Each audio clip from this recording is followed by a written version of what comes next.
I now want to invite our chair, FCPA Mohamed Abdullahi, to come and make his remarks and in turn invite His Excellency the President. Karibu Bwana Chairman. Tumpigie makofi Bwana Chairman.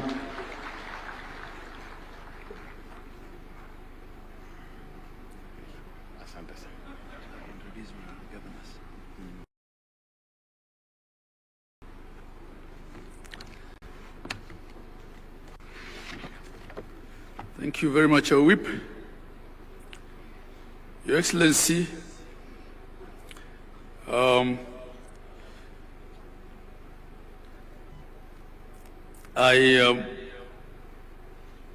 will ride on the protocols already observed before me, but I just want to, before my speech, ask the deputy governors, because I think other groups have been asked to, have been appreciated, to also stand so that we know the deputy governors who are here.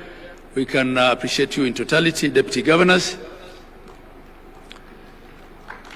Thank you very much. Deputy governors who are here. Your Excellency, when my sister was here, Gladys Wanga, host governor,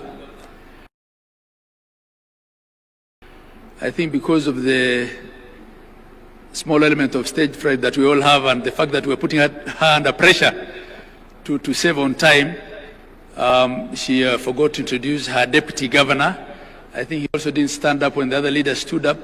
So on her behalf, I apologize and recognize and appreciate the deputy governor, Oyugi Magwaga. Your Excellency, I also want to appreciate the presence of our CS Opio Wandai. CS, you can just stand up. Now, with that, Your Excellency, because not all governors will have an opportunity to come and stand up here, I'll be the last one speaking before I invite you. I want to ask all the governors to stand up. Excellency governors, host governor, Gladys Wanga was here, she stood and spoke. My vice chair was also here, Dr. Mutahi Kahiga. Our whip was our MC here, Steve Sang. Then we have my immediate former boss. She's chair emeritus, governor of Kirinyaga and Waiguru.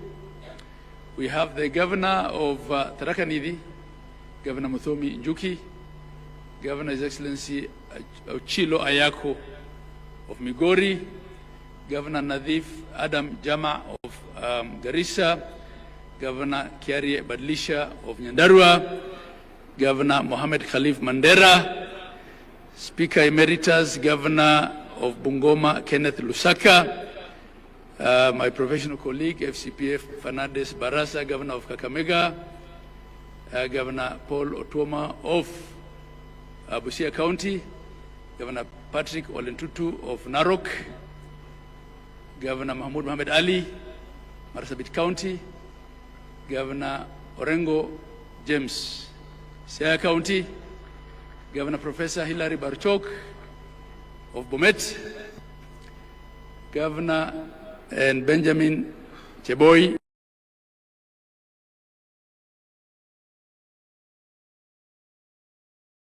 Mr. Governor Cecily Mbarire of Embu, Governor Amos Nyaribo of Nyamira, and Governor Kachapin of West Point.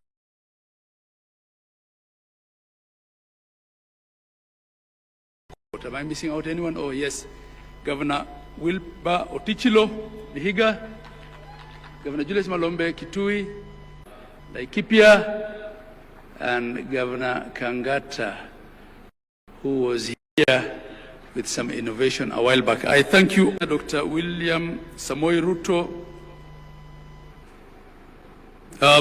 Your Excellency, the Right Honorable Amos Kingi, Speaker of the Senate, all the governors here present, and I will ride on the protocols thus far established all delegates attending Devolution Conference 2025. On behalf of the Council of Governors, I take this opportunity to welcome His Excellency the President, the Honorable Dr. William Samoei Ruto, and all our distinguished guests and delegates to the 9th Devolution Conference and the 2nd Biennial Devolution Conference. As they say here in Homabay County, Warwako Uduto. You're all welcome. This year, our discussions will focus on 3 key themes of equity, inclusion, and social justice. Your Excellency, in the recent past, our country has witnessed citizen protests triggered by, among others, the finance bill, youth and government issues, and governance concerns. The continent and the world watched as our young people, popularly known as the Gen Zs, marched in major streets across the country, demanding for their voices to be heard. It's sad, of course, also that they were politically infiltrated. Indeed, the theme of the conference for the people, for prosperity, for the people, for prosperity, devolution as a catalyst for equity, inclusion, and social justice, is meant to spur deep conversations on how the devolved governments can position themselves as the implementers and champions of these 3 democratic tenets of inclusion, equity, and social justice. This year, as we host the conference, it's a conference with a difference, the addition of side events that will be hosted by a myriad of partners, including government agencies, civil society organizations, the private sector, and development partners, will bring as many voices as possible to the conversation. I invite all the delegates to carefully peruse the program and purpose to attend the side events, which will run each single day of the conference. I'd like to sincerely thank the team that led to the preparations of this year's conference, all the members of the esteemed steering committee, which traditionally, Your Excellency, is chaired by the Vice Chair of the Council. This year it was chaired by Dr. Mutahi Kahiga, my Vice. I'd also like to acknowledge the Planning Committee led by the CEO of Council.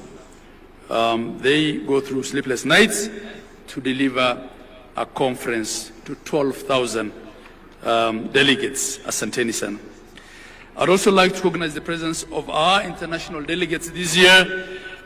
We have guests joining us from different parts of the world. You saw also they were represented on top here by the Jospong group of Ghana, who are displaying waste management. In 2010, Your Excellency and distinguished delegates, Kenya's promulgated a new constitution for themselves, containing what is globally regarded as one of the most radical shifts in governance the world has ever seen. Some have called the format of the Kenyan devolution experimental. The new system created distinct and yet independent governance through the national government and 47 county governments, which are constitutionally mandated to deliver on key services through locally elected leadership and representatives. We are all in agreement, all of us here, that devolution, notwithstanding its challenges, real and perceived, remains an exemplary case of meaningful reform and the best gift that Kenyans accorded themselves in 2010. The main purpose of devolution was creating units that would secure equitable distribution of development in the country, that every Kenyan is then guaranteed a dignified and a quality life with access to public goods such as healthcare, water, housing, food, education, and transport at the local level. Creation of administrative units beyond the county governments in wards, villages, and planning committees is further meant to ensure that the communities are heard and that the citizens' needs are met no matter where they are in Kenya. Article 174 of our Constitution captures this very succinctly by laying out the objects and the purpose of devolution. And there are 9 of them, and they include, among others, to promote democratic and accountable exercise of power, to foster national unity and recognize diversity. I'll not read all of them, but you can refer to Article 174. And in fact, in that article, Your Excellency, it's only one, really, and the objects that explicitly refers to economic development under F, which says social and economic development and the provision of proximate, easily accessible services throughout Kenya. So through devolution, we were dealing with development, but we were also dealing with equity and social justice that is uniform across Kenya. From the above, ladies and gentlemen, the architecture of the Constitution anticipated that devolution would not only be concerned with economic development, but it will also foster national unity, democratic and political inclusion, and facilitate the decentralization of power, responsibilities, and resources, all aimed at bringing decision and services closer to the people. The establishment of the devolved government was thus our ambitious way as a country of reversing centralization as a basis of both political and economic development. It is both an economic imperative. Devolution is an economic imperative, but I believe it was also a political settlement. Devolution is indeed the truest and the most progressive definition of bottom-up social, economic and political transformation. 12 years ago, Your Excellency, under the first election, under the new constitutional dispensation of 2010, we set up the first cycle of county governments. We ushered in 47 new county governments. And these governments, unlike the former local authorities, were created through the statutes.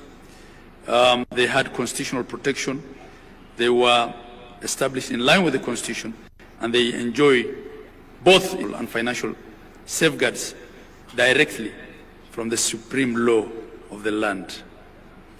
The fourth schedule further splits the functions between the national and the counties. Your Excellency, we've come a long way. At the Council of Governors, we appreciate that in 2014, on the 16th of December, you unbundled through a Gazette notice and component of functions, and this has been something that has been outstanding for long, and we don't take it for granted. But we still seek the further unbundling and costing of the few remaining functions, that they be completed to finality in full compliance with the letter and the spirit of the Constitution, and that the attendant resources of all functions already transferred will all follow. As I make this speech, Your Excellency, I'm a second-term governor, having served in the first cohort of the first phase of county governments between 2013 and 17. In my view, devolution, again I say, has come a long way. The journey has not been easy. We've had policy, legal, and administrative challenges that have threatened the very foundation of devolution.